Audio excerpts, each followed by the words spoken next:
ऐसा प्रतीत हो रहा है कि स्वर्ग में बैठे पूर्वज नाराज हो रहे हैं। प्रणाम पिताजी। यशस्वी भव पुत्र। पुत्र, क्या तुमने ये गरज सुनी? जी पिताजी, मैंने अभी अभी पंचतत्व साधना का तीसरा स्तर पार कर लिया। वो गरज उसी का संकेत थी। अब बस अग्नि स्तर और पृथ्वी स्तर बचे।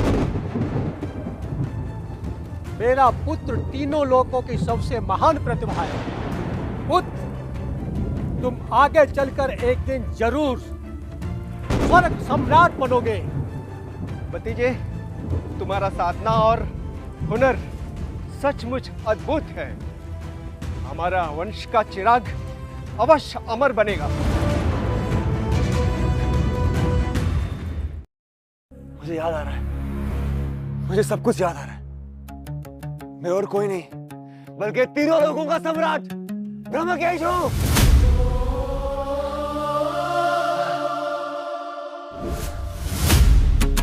यकीन नहीं होता कि अमरकंटक तलवार लगने के बाद भी मैं अब तक जीवित हूं, बल्कि पुनर्जन्म लेके यहां पृथ्वीलोक पे आया हूं। माया, भले ही तू तीनों लोगों की रानी बन के बैठी है, पर मैं तुझसे वो हर चीज छीन लूंगा जो मेरी है। सबसे पहले मुझे अपनी ताकत वापस लेनी होगी और उसके लिए मुझे पंचतत्व साधना पूरी करनी होगी।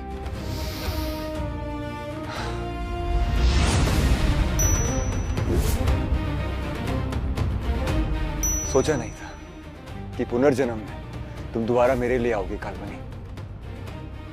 पंचतत्व साधना पूरी करने में अब तुम मेरी सहायता करोगी ताकि मैं अपनी सारी शक्तियां वापस पा सकूं।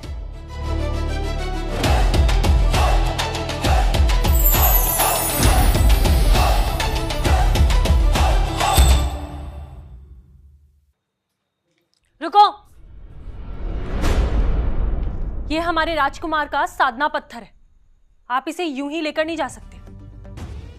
तेरी इतनी हिम्मत, एक दासी होके मुझे रोकेगी? और उस रणविजय का इस साधना पत्थर से कोई लेना देना ही नहीं है। वो तो कई सालों से पहले ही स्तर पे अटका हुआ है।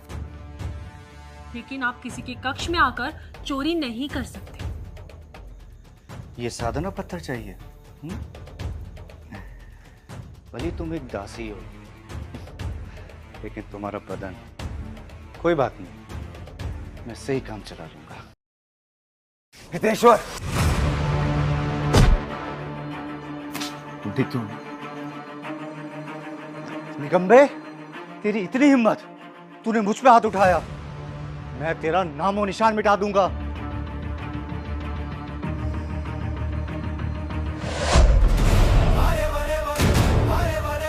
संभा, तू दूसरे स्तर पर कब पहुंचा?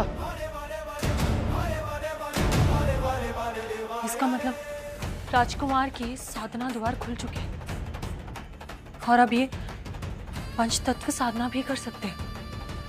अब मैं तुझे बताऊंगा कि असली निकम्मा कौन है।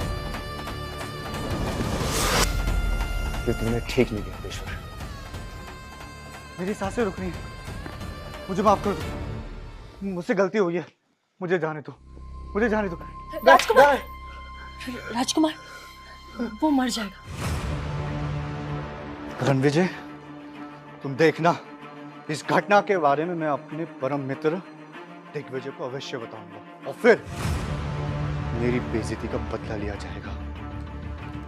वादा है मेरा।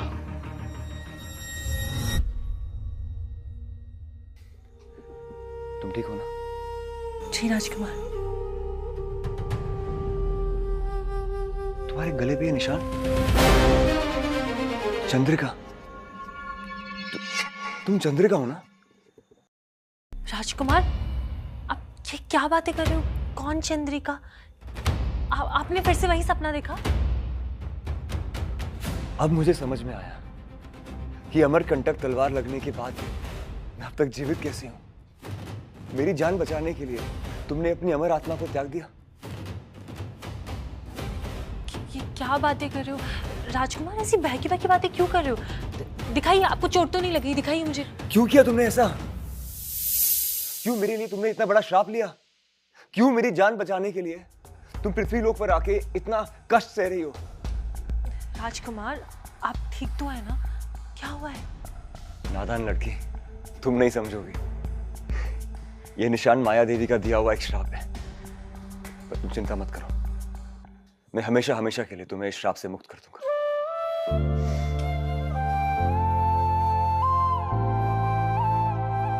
राजकुमार, ये कैसी बातें कर रहे? कौन सा श्राप? कौन माया देवी? ये बातें तुम अभी नहीं समझोगी। जब तुम्हारी यादें वापस आ जाएगी तब तुम समझ जाओगी कि मैं क्या कह रहा था। मैं बस इतना जानती हूँ राजकुमार कि मैं बस जीवन भर आपकी सेवा करना चाहती हूँ।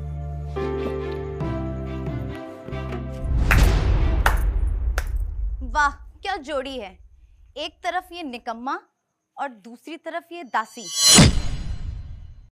और तुम अभी तक जिंदा हो।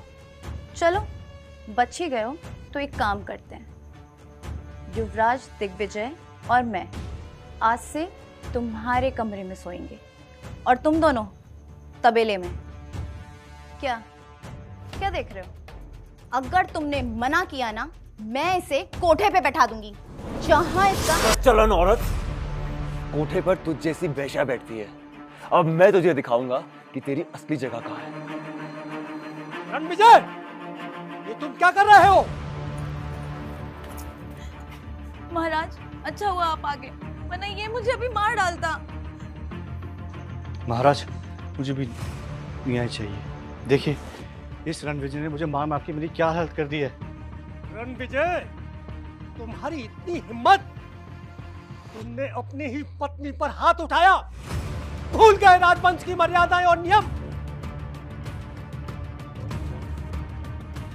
सिपाहियों, आगे बढ़ो, पकड़ लो इसे और कारागार में डाल दो।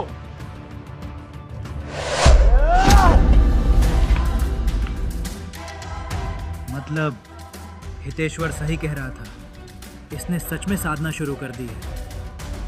नालायक, अब तुम हमारे आदेश की अवहेलना करोगे? नहीं महाराज।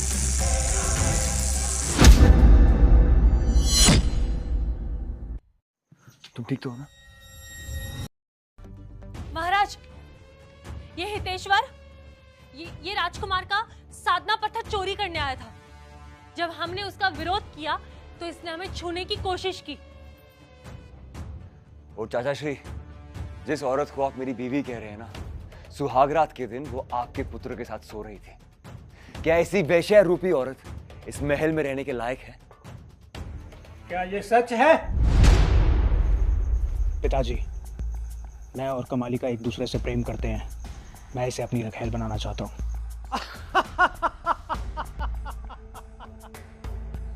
मेरे पुत्र ने मांगा भी तो क्या, एक छोटी सी चीज। पुत्र, तुम तो स्वर्ग सम्राट बनने वाले हो, फिर रखेल क्या? तुम्हें तो हर वो चीज मिलेगी जिसकी तुम्हें जरूरत है। धन्यवाद पिताजी। यशस्वी भव। इस मामले को यहीं समाप्त करो। अपने अपने कक्ष में जाओ। अब मुझे यहां कोई तमाशा नहीं चाहिए। चलो। तू बच गया, लेकिन परसों होने वाली युद्ध क्रीड़ा प्रतियोगिता में मैं तुझसे आज का सारा हिसाब चुकता करूंगा। रणविजय, एक दिन और है तुम्हारे पास, जितना जीना है जी लो। अब आप क्या करेंगे राजकुमार? नियम के अनुसार प्रतियोगिता में आपको भी हिस्सा लेना होगा। तुम चिंता मत करो, तुम बस देखना चौहान वंश के सबसे प्रतिभाशाली चिराग को मैं कैसे बुझाता हूं।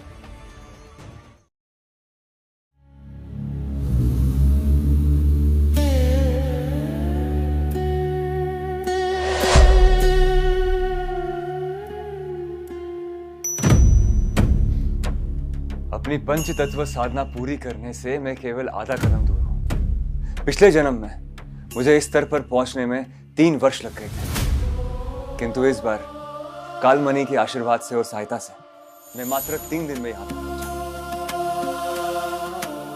आया, स्वर्ग में तेरा समय समाप्त। आ रहा हूं मैं।